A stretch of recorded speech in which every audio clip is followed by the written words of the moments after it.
तुम यहाँ क्या करने आए हो, जाओ। लक्ष्मण जी ने तुरंत माँ से अपने माँ को प्रणाम किया और दौड़ करके आए भैया के पास। भैया भैया हम आपके संग में चलेंगे। सीता जी भी आई, उनको भी समझाया विविध प्रकार से। सीता मैया नहीं मानी।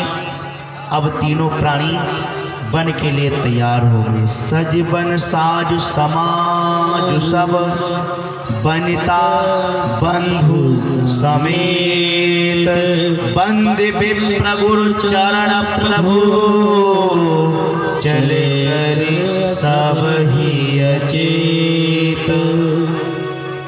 वनिता बंधु, वनिता यानी मैया सीता के साथ में, बंधु भैया लक्ष्मण के साथ में प्रभु वन की तरफ चले। तो सबसे पहले गुरु जी के आश्रम में जाकर के प्रणाम किया और जब चले तो सबको उन्होंने अचेत कर दिया। सब अचेत हो गए पूरे अवधवासी। भगवान का रथ चला, सब रथ के पीछे पीछे चले जा रहे हैं। राम से कहने भाई राम मत जाओ, ये अयोध्या को सुना करके मत जाओ।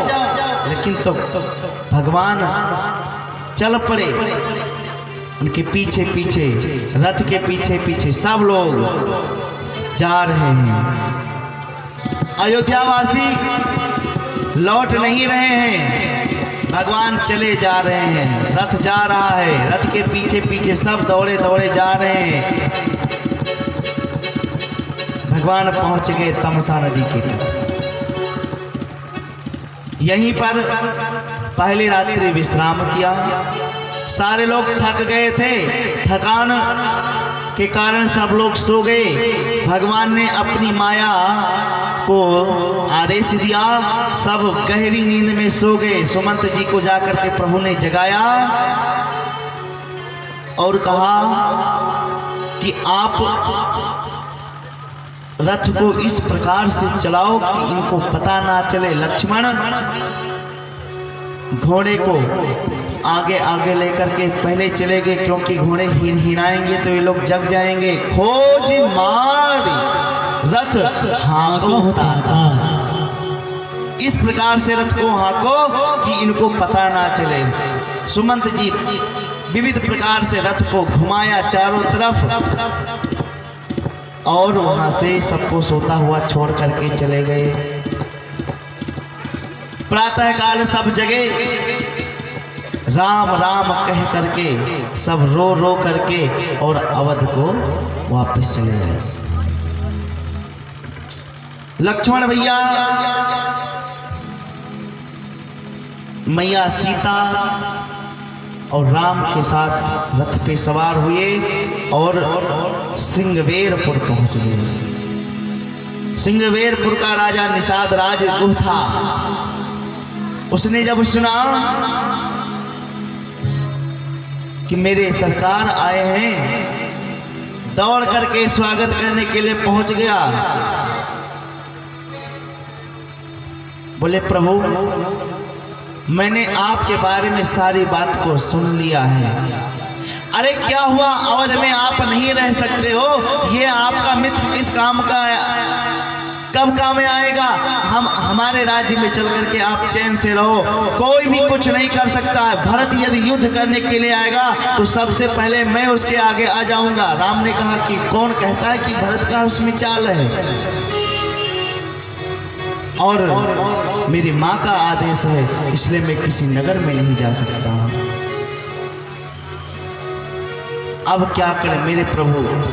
भोजन, बोले महाराज आप कुछ पाएंगे? बोले मैं कंदमूल के सिवा और मैं कुछ नहीं पा सकता। कंदमूल भगवान खाए और रात्रि में पट के नीचे विश्राम किया। माँ सीता प्रभु श्री राम विश्राम कर रहे हैं। लक्ष्मण भैया वीर आसन में बैठे हैं। निषाद राज ने अपने पूरे परिकर को चारों तरफ से लगा दिया है कि कोई जानवर अंदर प्रवेश ना कर पाए, हमारे प्रभु के विश्राम में कोई विघ्न ना उत्पन्न हो। चारों तरफ सैनिकों को बिठा दिया। राम जी सीता जी सो रहे हैं। निषाद राज ने कहा कि कैकेयी नंदन मंदमती, कैकेयी का जो पुत्र भरत है वो मंदमती है। अरे उसने ऐसा कुचाल किया कि वन राज के समय उनको वन का मार्ग प्रशस्त करना पड़ा। लक्ष्मण जी ने यहाँ पे कहा भैया काहू न को सुख दुख कर दाता, निज कृत कर्म हो ही समझाता। भैया भैया शब्द संबोधन किया कि कोई किसी के दुख का कारण नहीं है, कोई किसी के दुख का कारण नहीं है। समझा रहे हैं लक्ष्मण जी कि मेरे भैया राम दुख और सुख से परे हैं। क्यों? राम जी जीव नहीं है। निषाद जी बोले कि राम ब्रह्म पर मारथ रूपा, राम ब्रह्म पर मारथ रूपा, अविगत अलख अनादि अनूपा, अविगत अलख अनादि अनूपा, सखा परम पर मारथ ये हो, सखा परम पर मारथ ये हो, मन क्रम वचन राम पद ने हो, मन क्रम वचन राम पद ने हो, श्री राम पद ने हो, हाँ राम पद ने हो। लक्ष्मण जी बताए भैया राम जी ब्रह्म हैं, अविगत हैं, अलख हैं, अनादि हैं, अनुपम हैं, अद्भुत हैं, अगोचर हैं और परमार्थ हैं। परमार्थ सबके भीतर जगाते हैं। आप क्या हैं? आपको पता है? एक मनुष्य का परमार्थ है मन से, कर्म से, वचन से। क्या? बोले राम पद ने हो, राम के पद चरणों में नेह हो जाए, यही जीव का परमार्थ है। निषाद जी राम जी के चरणों में बैठ कर प्रणाम किया। प्रातः काल हुआ, निषाद जी से बरगद के दूध को मंगाया और दोनों भैया अपने जटा को, अपने केस को जटा में परिणित कर दिया। निषाद जी को विदा किया। निषाद जी ने कहा प्रभु आप नहीं चलते हैं तो जानकी को ही वापस कर दो। माता सीता जी ने कहा कि बताइए क्या चांदनी चांद से पृथक हो जाती है, अथवा जल से मछली बाहर होकर के जी गई? कभी नहीं।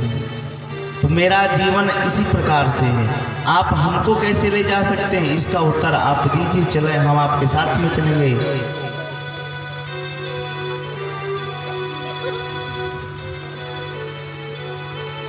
सुमंत जी महाराज कुछ नहीं हुई, बोले और बरबस राम सुमंत पठाए। बरबस बार बार विनय करके राम जी को और सुमंत जी को राम प्रभु ने भेजा। और इधर अब इस प्रसंग को छोड़ करके हम इस प्रसंग पे आ रहे कि सुर सर तीर आप तब आए। इस चौपाई में प्रसंग को काट दिया गया। बरबस राम सुमंत पठाए, सुमंत जी को पठे दिया। हरे राम राम राम सीता राम राम राम, हरे राम राम राम सीता राम राम राम, हरे राम राम राम सीता राम राम राम। हरे राम राम राम सीता राम राम राम। हरे राम राम राम राम राम राम। हरे राम राम राम सीता राम राम राम राम राम। बरबस राम सुमंत पठाए, इधर सुमंत जी को भेज दिया और इधर आप सुरसरी तीर तब। उसके बाद प्रभु श्री राम गंगा के पार जाने के लिए केवट भैया को बुलाया, परंतु केवट भैया ने क्या किया, प्रातः काल उठ करके दौड़ करके निषाद के पास में गया। बोले सुनो महाराज, आपने हमको कुछ दिन पहले एक वरदान दिया था और हमने उसे मांगा नहीं था, आज मैं वो वरदान मांगने आया हूँ। बोले तू जो भी मांग हम तुमको देंगे। बोले प्रभु आज इस घाट पे किसी की नौका नहीं रहेगी, सिर्फ रहेगी तो हमारी नौका। हम अपने मनमानी से कोई भी कार्य करेंगे। क्यों ये ऐसा वरदान क्यों मांग रहा है? क्योंकि उसी पंक्ति के बीच में निषाद राज भी बैठा हुआ था। इसने भी सुना था कि राम